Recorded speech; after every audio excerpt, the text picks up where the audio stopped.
ഹരേ കൃഷ്ണ. ശ്രീകൃഷ്ണ സോദരിയായ സുഭദ്രയുടെയും അർജുനന്റെയും പുത്രനാണ് അഭിമന്യു. മഹാഭാരത യുദ്ധത്തിൽ സുപ്രധാന പങ്കുവഹിച്ച ഈ വീരയോദ്ധാവിൻ്റെ പൂർവ്വജന്മത്തെക്കുറിച്ച് മഹാഭാരതത്തിൽ കാണാം. ഭൂമിയിൽ ദുഷ്ടസംസർഗം വർദ്ധിച്ചു വന്ന നാളുകളിൽ ദേവന്മാർ കൂടിയാലോചന നടത്താനായി സമ്മേളിച്ചു. അവർ എന്തിനായിരുന്നു ഒത്തുകൂടിയത്? ഓരോ ദേവനും ഏതേത് രൂപങ്ങളിൽ ഭൂമിയിൽ അവതരിക്കണമെന്നതിനെക്കുറിച്ച് ചർച്ച ചെയ്യാൻ വേണ്ടിയാണ് അവർ അങ്ങനെ ഒത്തുകൂടിയത്. മഹാവിഷ്ണു അപ്പോൾ ചന്ദ്രനോട് ഇങ്ങനെ പറഞ്ഞു: ദേവ, താങ്കളുടെ പുത്രനും ഭൂമിയിൽ അവതരിക്കേണ്ടിയിരിക്കുന്നു. ഈ വാക്കുകൾ ചന്ദ്രനെ ദുഃഖിപ്പിച്ചു. എന്നാൽ ഭഗവാന്റെ നിർദ്ദേശം നിരസിക്കുന്നതെങ്ങനെ? ചന്ദ്രൻ പറഞ്ഞു: ഭഗവാനെ, എൻ്റെ പുത്രനായ വർച്ചസ് എൻ്റെ പ്രാണൻ തന്നെയാണ്. അവനെ പിരിഞ്ഞിരിക്കാൻ എനിക്ക് സാധിക്കില്ല. എങ്കിലും ദേവനിയോഗത്തിന് തടസ്സം നിൽക്കാൻ ഞാൻ ആളല്ല. അതിനാൽ ഒരു ഉടമ്പടിക്ക് ദേവൻ തയ്യാറാകണം. ഭൂമിയിൽ അർജുനപുത്രനായി അവൻ ജനിക്കട്ടെ. പക്ഷേ 16 കൊല്ലങ്ങൾ മാത്രമേ അവൻ ഭൂമിയിൽ വസിക്കാവൂ. അതിനുശേഷം കുരുക്ഷേത്ര യുദ്ധത്തിൽ ശത്രുക്കളുടെ ചക്രവ്യൂഹത്തിൽ പ്രവേശിച്ച് അവൻ മരിക്കണം. ദേവൻ സമ്മതിച്ചു. വർച്ചസ് അഭിമന്യുവായി സുഭദ്രയുടെ ഉദരത്തിൽ ജനിച്ചു. ബാല്യത്തിൽ തന്നെ വില്ലാളി വീരനായ അഭിമന്യുവിനെ പിതാവായ അർജുനൻ ആയുധാഭ്യാസം നടത്തി. അതിനുശേഷം മാതാവായ സുഭദ്രയോടൊന്നിച്ച് ദ്വാരകയിൽ പോയ അഭിമന്യുവിനെ അമ്മാവനായ ശ്രീകൃഷ്ണനും വിദ്യ അഭ്യസിപ്പിച്ചു. കൗമാരത്തിൽ എത്തിയ അഭിമന്യു വിരാട രാജാവിൻ്റെ പുത്രിയും സുന്ദരിയുമായ ഉത്തരയെ വിവാഹം ചെയ്തു. കുരുക്ഷേത്ര യുദ്ധത്തിൽ അഭിമന്യു കൊടുങ്കാറ്റിനെ പോലെ സംഹാര താണ്ഡവമാടി.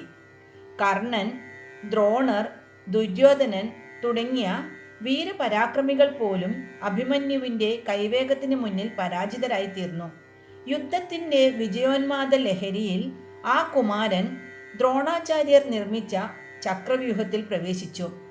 പക്ഷേ ചുറ്റും നിന്ന് പോരാടുന്ന കൗരവ യോദ്ധാക്കളെ പരാജയപ്പെടുത്തി വ്യൂഹത്തിൽ നിന്നും പുറത്തു വരാൻ അഭിമന്യുവിന് സാധിച്ചില്ല. ഒടുവിൽ ദുശാസനൻ അഭിമന്യുവിനെ ഗദ കൊണ്ട് അടിച്ചു കൊന്നു. ചക്രവ്യൂഹത്തിൽ നിന്നും പുറത്തു കടക്കാൻ അഭിമന്യുവിന് സാധിക്കാതെ വന്നതിനെക്കുറിച്ചും ഒരു കഥയുണ്ട്. സുഭദ്ര ഗർഭവതിയായിരുന്ന നാളിൽ ഒരു ദിവസം അന്തഃപുരത്തിൽ എഴുന്നള്ളിയ ജ്യേഷ്ഠനായ ശ്രീകൃഷ്ണനോട് സുഭദ്ര അപേക്ഷിച്ചു: ജ്യേഷ്ഠ, എല്ലാ ആയുധ പ്രയോഗ രീതികളും അങ്ങ് എനിക്ക് ഉപദേശിച്ചു തന്നു. എന്നാൽ ചക്രവ്യൂഹം ചമയ്ക്കുന്നത് എങ്ങനെയെന്ന് മാത്രം പറഞ്ഞു തന്നില്ല. എനിക്ക് ചക്രവ്യൂഹം ഉപദേശിച്ചാലും.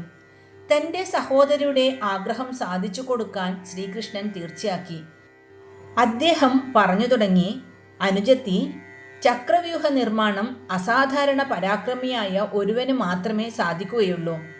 വണ്ടിച്ചക്രത്തിൻ്റെ ആകൃതിയിൽ ചമയ്ക്കുന്ന വ്യൂഹത്തെ ഭേദിക്കാൻ ചക്രവ്യൂഹ നിർമ്മാണത്തെക്കാൾ കഴിവ് ആവശ്യമാണ്.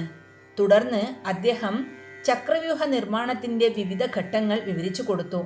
സുഭദ്ര എല്ലാം ശ്രദ്ധാപൂർവം മൂളി കേട്ടുകൊണ്ടിരുന്നു. ചക്രവ്യൂഹം ഭേദിച്ച് അകത്ത് കടക്കുന്നതുവരെയുള്ള ക്രമം ശ്രീകൃഷ്ണൻ പറഞ്ഞു കഴിഞ്ഞു. അപ്പോൾ അദ്ദേഹത്തിന് ഒരു സംശയം തോന്നി.